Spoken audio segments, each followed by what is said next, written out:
Hello, once again. Welcome back to the Millionaire by Morning podcast.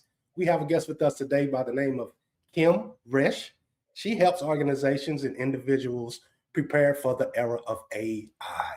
With Great. 25 plus years leading innovation programs across Fortune 500 companies in FinTech and technology, Kim has a track record that speaks for itself. Patents on breakthrough card processes, pioneering mobile integration strategies, and expertise spanning cybersecurity, global regulations, and big data.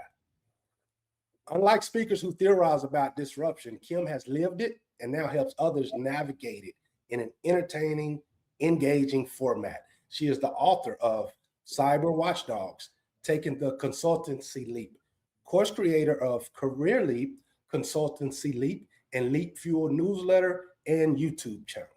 Welcome to the show today, Kim. Great. Nice to be here. Thank you for taking your time out to record with the Millionaire by Morning podcast. I know that our listeners are going to get an earful of expertise today. Yeah. So let's jump into it. Great. Kim, did you know that you would be one day as a youthful person? Did you ever consider that one day you would be an entrepreneur? I didn't. I really just kind of stumbled into it and embraced it. And then 25 years later, looking back, it's like, wow, I did that. It's like, So you have been basically a consultant without being an employee for 25 years. right. Yeah. Yes, I've had my own company. Sometimes I have to work through different agencies to work with a company, or sometimes they want to give you a W-2 and not pay you 1099 and things like that. But yeah, it's just been contract work at a short time basis. Okay, so there's a new word that's been floating around. It's new for me, Yeah, um, and it's called fractional. I knew you were going to say that.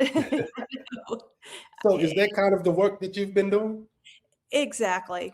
Exactly. I just go in as I need the work. I've always been known for going in and after they get the money to start a project, and I just jump in, put the team together, launch a new project. So now the fractional, like in the case of AI, is fractional AI people or people, because you can't hire full-time people with AI experience right now. You have to bring it in and help them set it up and train their teams. Oh my.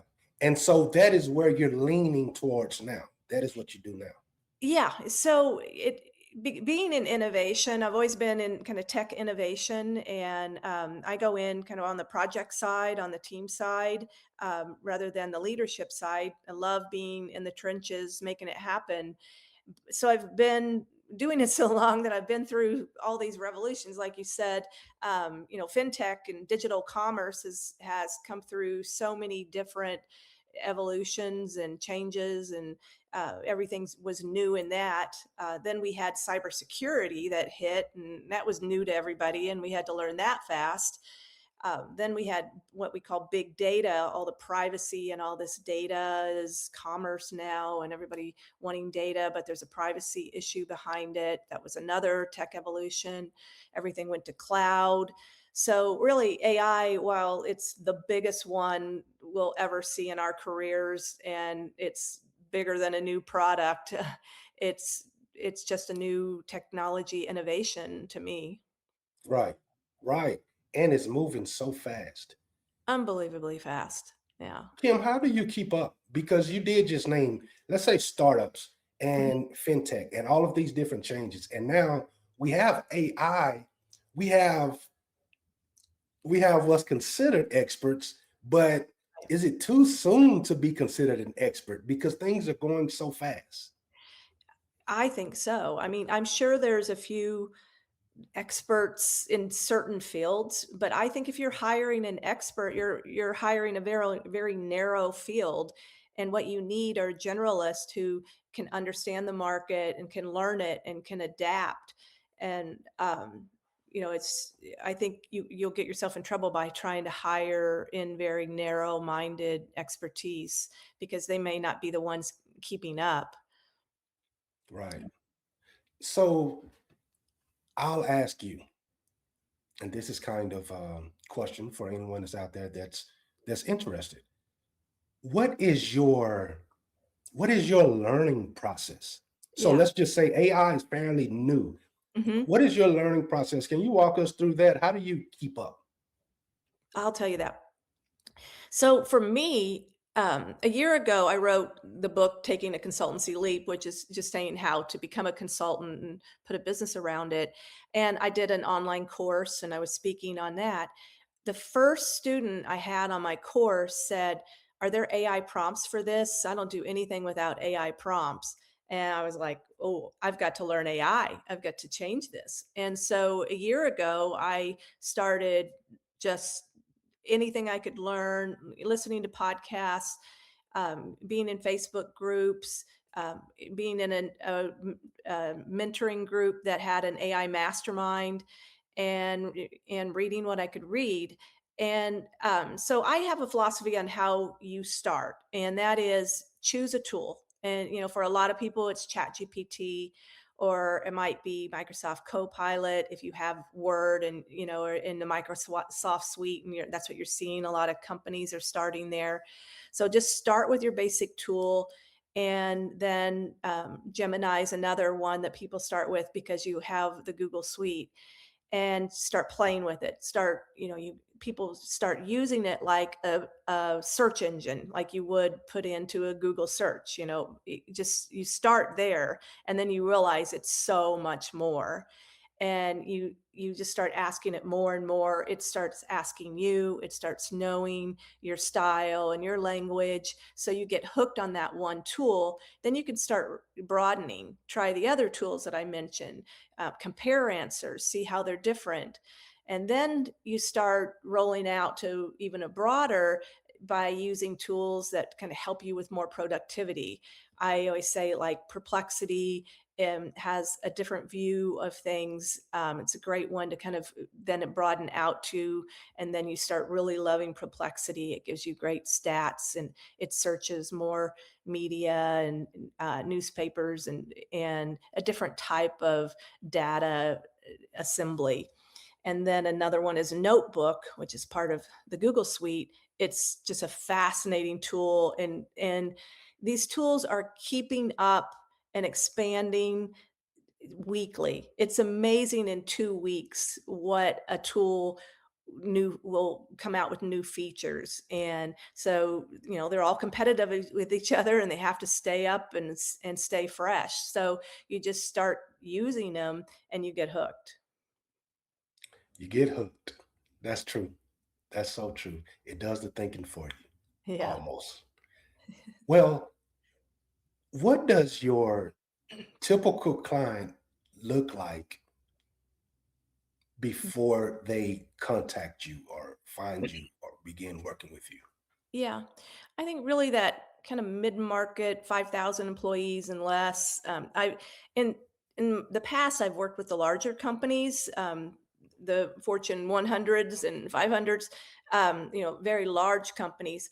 With AI, I think it's harder to kind of start in with that, because they have to think of AI in such a broad terms for use, for privacy, for security, to control it. So it's either departments in a large company like that, but really that 5,000 employee and under is just a sweet spot of just where they need the help. They're open to things. They can control the security around it, and they're just really looking for ideas. Okay. All right. Thank you for that. Can you take us back? What were you doing before this chapter of your life began? Yeah, before the AI chapter? I've had a lot of Before chapters. the 25 years, before the 25 years. consultancy, what Yeah, was your career? so I actually started out in the travel industry and was a travel agent. I worked for a motivation company called Merits that did large scale motivation programs for people. And I've really just had success pivoting my whole life. It's just, going where really the exciting work is. But in this company, Being a performance improvement company, they had a program where you could assemble your own team and come up with ideas to save the company money, and then you'd get points and and play money and stuff for that. That play money was being produced on a laser printer. We were cranking out this play money for all the major companies in the world. And so a group of us came up with an idea. It was in the mid 90s, early 90s, that when debit cards came out, like, what if we put this money as points on a debit card, and you could only use it at select location. So you kept that incentive value. It wasn't just like cash. So we started asking questions. We were kind of like really inexperienced enough to just ask, like, hey, can we do this? And we finally found a bank and an issuer that said, well, why not? So we did that, just literally setting as employees, working in the travel area of of a company. We put this, seven of us put this together and built this filtering for debit cards and got this patent on it. And that actually was a catalyst for the gift card. So at the time, the patent has expired now, but if you use a gift card and let's say it only worked at that one location, then that was the filter. It was filtering it off. And so the lesson there is like at any area of the company, you can come up with ideas and you can change your career. So on that, I then carried on to be the project manager, helping put this together and launching this card, and stayed with it. I just started then working for other companies. At that time, American Express hired me for chip cards were coming out and things like that. So I just started then a career of these cards, just pivoting with that. And then at every point, pivoting to what the new innovation was. It was like, oh, that's a fun project, And so, Right. Okay. All right. So you begin when pivot to a new company with a new concept at, mhm, let's say, a startup. It would appear that that would be a stressful time. mhm. But to you, you like that challenge? You look at that as Yeah. fun, or explain that.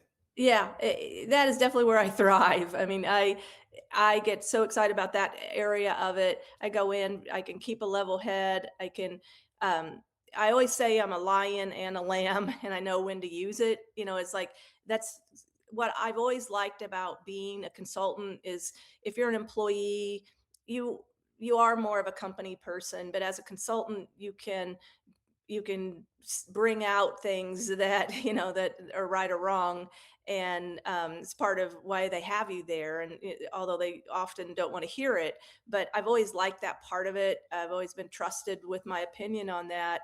So I really like sitting there putting the team together. I've also always kind of marketed myself as the go-between leadership and the teams, the tech teams, where there's definitely a difference in communication style and purpose. And so I'm able to kind of neutralize that, and I can go into the leadership meetings, the executive board meetings, and sell the idea, but then I can go and talk to the tech teams and get developed what needs to be developed. So that is the main core of what I built the career around. Okay, you actually answered two questions that I had. Really? Yeah, so you mentioned marketing. I'm going to go into that, but you also Mhm. mentioned kind of your framework. With marketing, how do you market yourself as a consultant? Are you are you walking on the lamb or the lion part? You Yeah. know? Yeah, it's changed a lot over the years. I've been very fortunate that I had a network of all these companies I worked in, and I'm able to, as a consultant, they lose budgets a lot. You might like, oh, we're losing that budget, and you're out of a position, or it was 3 to 6 months and it's ending. I'm able to pick up the phone and call a few people and get the next one lined up. And that is really how I've existed over the years. So, things are different now. People don't pick up the phone. You may not even have their phone numbers anymore. A lot of my clients are retired, so the industry has changed. So, um, really, LinkedIn is the best catalyst for finding that work. So in my program, I say, your own network, your own sweet spot is what you do well, what people know you for, and your network. And if you can work that, and the people you used to work with, they go to other companies, and you just foster that over the years, and keep that pipeline going. See, somebody's calling for work right now. I apologize for that. I would definitely take that out of this uh, conversation. Oh my God. I wish that was a client. Yeah. Okay. So you mentioned how connections are retiring. Yeah. Um, what we've started on this show doing is kind of, because Generation X is our demographic, we've started talking about reinvention Hmm. and leaving a legacy. What are some of the common struggles that you see in professionals at midlife today? Hmm. You know, I think people get so complacent, and for years we sat in the same job. The true successful career was if you were with a company for 20, 30 years and you got that retirement.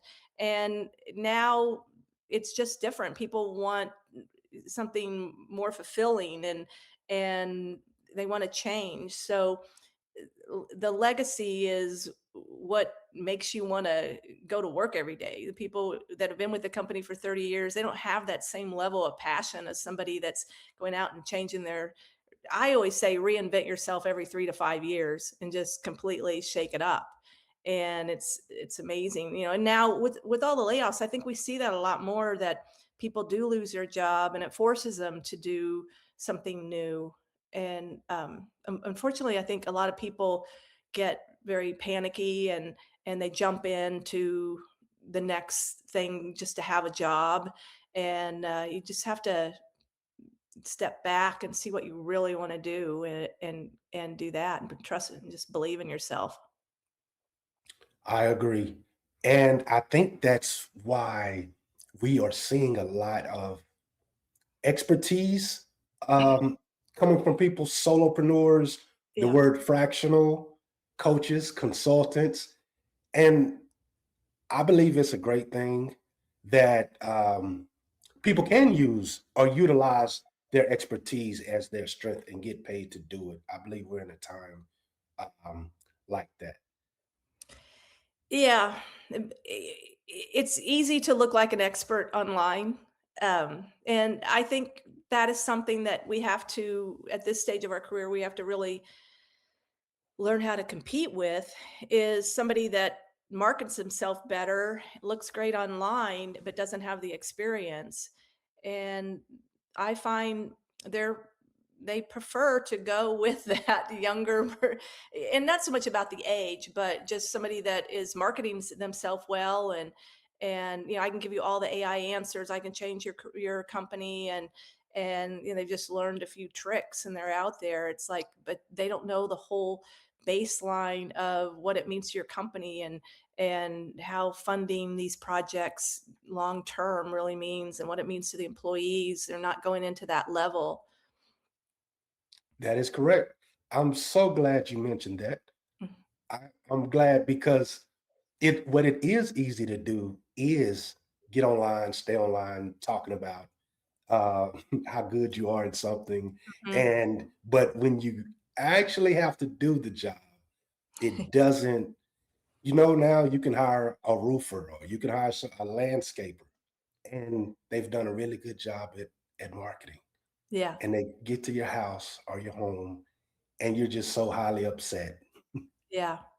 you know, and it's all because you can buy a Facebook ad and spend just a little money to market yourself as Mhm. an expert or as a knowledgeable person. So you're right. I'm glad you said that. Yeah. So with your company, who well, let me rephrase that. what would you say that your best client would look like if you could shape the client that's perfect to work with? What Yeah. does that company or person look like? Somebody that in in the corporate has a corporate position. I really like working with kind of C-suite or directors, somebody in between, the executive board and the teams that are putting together their plan now. And so they need to look at how they fund it, how they plan it, the strategy behind that, and then I always love doing implementation, and bringing that to light. So that client is any size company that has multiple departments and teams. Okay. And so if there's a leader listening to this show and or someone who fits that bill, how do they get in touch with you and what is that process? Yeah. So I'm all over LinkedIn. I'm trying to post daily. I run a newsletter on LinkedIn about the issues that corporate executives are coming up against, things like shadow AI, which is people being locked out of AI and using it much at their company, so they're going home and using it or using it on their phone. There's a whole shadow AI connection around that. Things about what you should think about while funding it, about training your employees. So definitely on LinkedIn, um, just Kim Resch on that. On YouTube, I have Leap Fuel is the name of my newsletter and YouTube channel. You can reach me there. It's the best ways. Okay. All right. And on your website, there's a blurb that says AI won't take your job, but someone who knows how to use it might. So there are people out here that's deathly afraid of that. AI is going to take my job. AI is going to take my Right. job. So I'm going to give you a platform here to kind of explain or maybe to take away some of that fear. Yeah. Well, I think if you listen to the mainstream media and that if that's all you're listening to, and I always recommend just picking like two or three sources and get your knowledge through that. Not if you listen to mainstream, you'll think that robots are taking over the world, and AI is taking over the world, and we're losing all these jobs. There's no way that companies are laying off 100,000 people with AI yet. They're laying off for a lot of reasons, but AI is not at that form where it's that. So, so there is that fear that AI is going to take my job, and AI will change your job for sure. It will change all of our jobs, and it has definitely started. Everyone sees it. There are things that you do repetitively that AI will change, and that is advancing every day. So you have to take the responsibility, not wait for your company to take care of you in this aspect or train you. You have to train and become the expert yourself and see where your job is headed.